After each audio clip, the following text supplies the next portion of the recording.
1970 started out like any other year. The Bay City rollers weren't famous yet. The world hadn't seen a talking computer mouse. And nobody knew about the weird meat tube creature that would later be called a whale fall. It was January when reports came in of a dead whale stuck on the beach at Yakutat, Oregon. An official from the Oregon State Highway Department described the smell as worse than anything you can imagine. It was so bad they needed to close the road.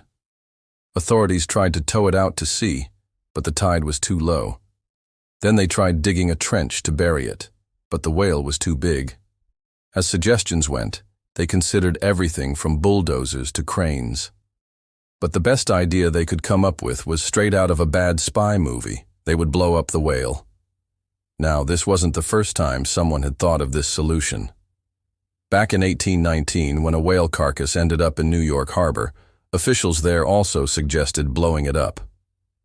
But even back then, people understood why that was a terrible idea. What if bits of it flew everywhere?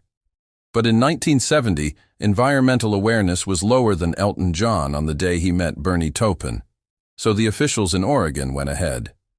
With their plan, they figured the whale would disintegrate, leaving behind only a few bones. Those would eventually decompose, leaving the beach pristine for tourists to enjoy once again. So how exactly were they going to blow up this whale? Their weapon of choice? 2 sticks of dynamite. This is a very American story, really. Here's a problem. Let's solve it with explosives. How many holes do you need to dig to water a vegetable garden? Probably not enough to hold all the sticks of dynamite. But hey, who's counting? First, they attached the dynamite to the whale's jawbone, presumably where it said, "Made in Abyss." They then lowered a second stick of dynamite into its mouth before sealing it shut with some concrete. Finally, they wired everything up to go off in 3 minutes. Now, all that was left to do was run away. 3 minutes isn't a lot of time, but when you're running from a whale, it gives you plenty of time to think about how stupid your life choices have been. And then, the biggest explosion in the history of Yakutat Beach, Oregon happened. Nobody was quite prepared for what happened next. While nobody was hurt, the blast did cause quite a bit of damage. Chunks of the whale were thrown hundreds of feet into the air. Some landed in the parking lot, others on top of cars, and one even went through the window of the local bowling alley. The force of the explosion was so strong, it knocked over a 300-gallon tank of gasoline nearby. The resulting fire sent even more chunks of whale flying.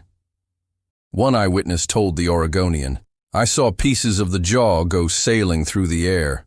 They were flying like pieces of pie filling out of a pie tin. It looked like somebody took a shotgun and blasted it full of birdshot. Only it was pieces of whale instead of lead shot."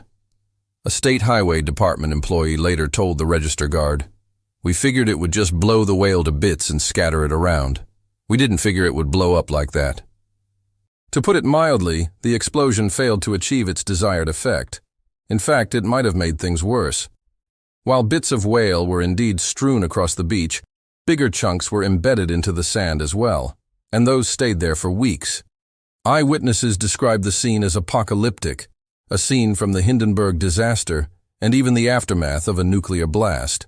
And while nobody was seriously injured, several cars were crushed under chunks of whale. At least 3 businesses suffered significant damage, including the Yakutat's Ocean View restaurant, which lost its entire roof.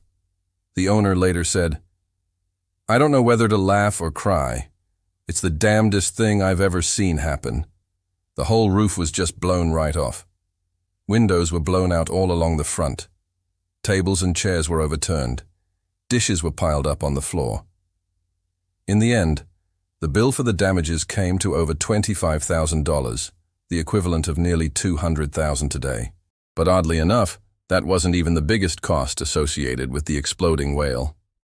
To clear the debris, authorities brought in heavy equipment to scrape the remains off the beach.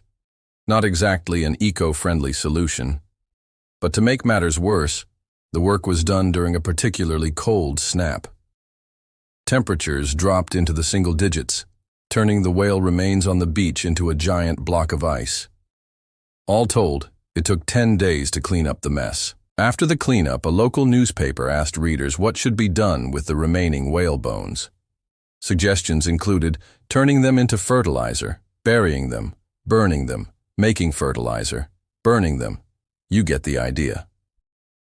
Eventually, the decision was made to just leave the bones on the beach and let nature take its course. Of course, that didn't stop everyone from taking souvenirs. One girl was photographed walking away with a chunk of bone bigger than she was. Later, a man with a broken leg showed up claiming the bones would help his injury. Maybe it was the pain medication. He was on another guy suggested they grind the bones up and use them as a base for cement. Of course, no matter what they did, it would never have been as spectacular as letting the whale explode. Finally, the bones were collected and buried, though it took 6 months for all of them to decompose. Today, the exploding whale of Yachats lives on in infamy. There's a plaque marking the spot where it exploded, which reads, "Here lies the whale that wouldn't die. Blew up on July 1st, 1970. Warning, unexploded ordnance may still be present. Do not disturb." Plus, there's a local legend that the ghost of the whale still haunts the beach. But perhaps the greatest legacy of the exploding whale is the lesson it taught us. Sometimes you gotta know when not to fight City Hall. Or rather, when not to fight the whale. Sure, the whale was stinky, but blowing it up turned it into a bigger problem. If you're having a problem with an animal, sometimes it's better to call an expert than try to fix things yourself. For instance, one way they could have handled the situation would have been to call in some marine biologists. Sure, they probably wouldn't have enjoyed getting their hands dirty either, but they would have had some ideas about how to get rid of the smell without causing extensive property damage. But alas, the folks in charge went with the most obvious solution. I mean, what could possibly go wrong with blowing up a whale? Plenty, it turns out. And of course, all those people who suggested grinding up the bones to make cement missed a golden opportunity. After all, that stuff is still lying around somewhere.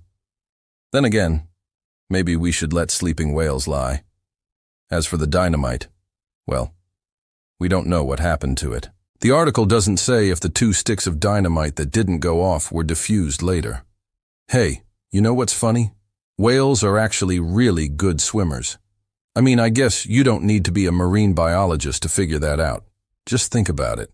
If whales weren't good swimmers, they'd all be stuck on land and we could blow them all up. I'm sorry. That joke was so whale it was unhinged. I know. Sorry. I can't help myself. Okay, bye.